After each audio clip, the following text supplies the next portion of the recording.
Hi, this is John Allen Green, Franciscan hermit from Johannesburg, with my weekly podcast. It's just not my fault. Ever since those people moved into our neighborhood, ever since that new priest arrived, ever since this crime in our country, ever since the new government, ... Fill out the dots for ourselves. These reasons that define how we think are endless. Yes, at every moment of every day we have a choice to make. Do I allow these past events, past acquaintances, past hurts, to define who and what I am, and how I choose to act in this present moment? The book of Genesis tells us that Adam chose to firstly blame woman, and then he turned on God himself for giving him the woman. You can almost hear that whining voice. It's the woman that you gave me. It's the same whining voice that we hear in today's parable. Lord, but I was afraid. Lord, I heard you were a difficult person. Lord, I heard that you gathered up where you had not sown. Perhaps this is the same voice that we hear in our own heads, blaming others for our misfortunes, for the way we are, for the way we act, for the reasons of our fear, for my discontent, my resentment, for my unhappiness. We go into the message to discover for ourselves what this parable means for our lives. Sometimes they are hard, but there is great wisdom behind each and every allegory. And so we have 3 servants in today's story, and each is given a different amount of talents. And already we have a difficulty with the double meaning we encounter. Each of us have talents. We call these gifts. I play the piano or I dance. The talent, however, was also a currency. And so we hear that the first servant is given $5 million, the second $1 million, and the third a mere $150. As gifts go, this seems a bit unfair. Just look at those differences, Lord. But then we hear that these gifts bear a responsibility. The Lord expects a return on his investment. And now the whole thing is thrown on its head. I would really much rather have the responsibility for doubling the $150 than for doubling $5 million. At this point we should be scratching our chins as we start to get into the meaning. We know that Jesus told parables to make us expect such a double meaning, to make us want to discover the fullness of the divine plan for our own lives. The tragedy of today's story and the focus of the parable is the man who went out and hid his talent. And it is from him that we probably learn the most. Firstly, the talent was not his in the first place. It was only given to him on loan.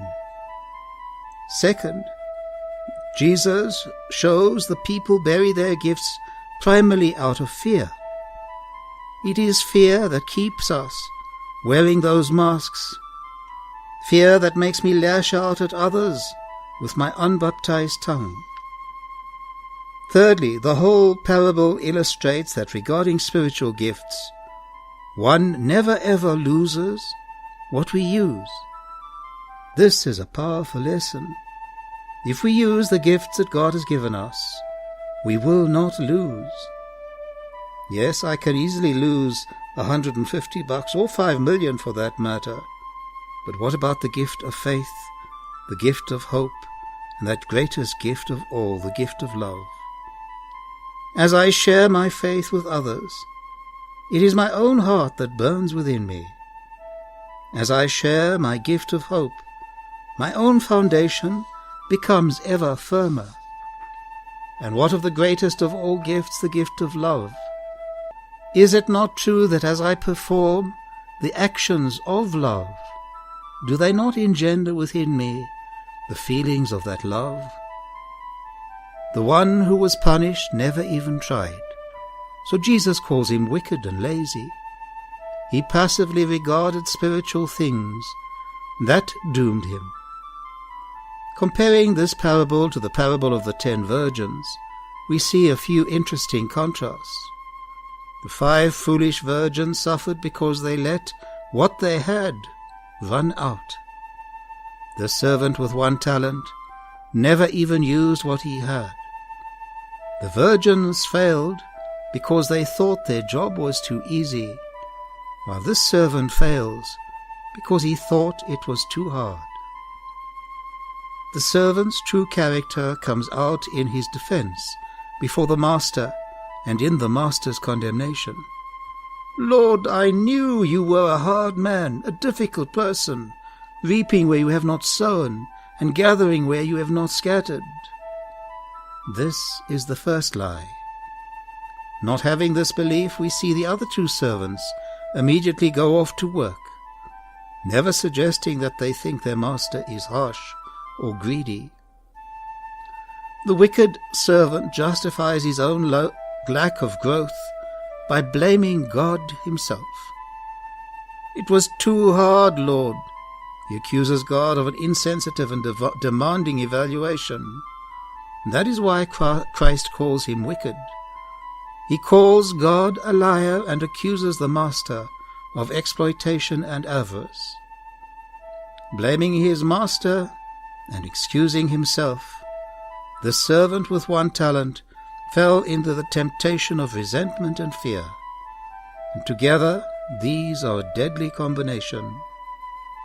The church and our communities today need people with 1 talent as much as they need people with many talents.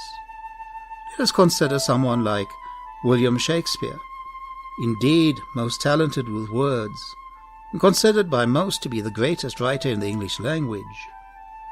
Very few of us have the gifts of Shakespeare. But where would Shakespeare be without the printers, the bookbinders, the teachers, the actors, and all the like who bring his works to life? From this we see the interdependence of gifts. Even those who may appear to have few talents are just as needed in the body as those who have many. This parable insists that watchfulness must not lead to passivity, but to doing our given duties. We must continue learning, growing, and carrying out our responsibilities, developing our resources that God has entrusted to us. Just as God has drawn out of the earth and given us the very gift of life, the wicked servant chooses to rebury that gift, and so ends up condemning himself in fear and in resentment. Wherever we find this in our own hearts, we must weed it out. And it is we weed it out by the practice of gratitude. Gratitude for each and every gift we have received. Gratitude for the opportunity to share those gifts.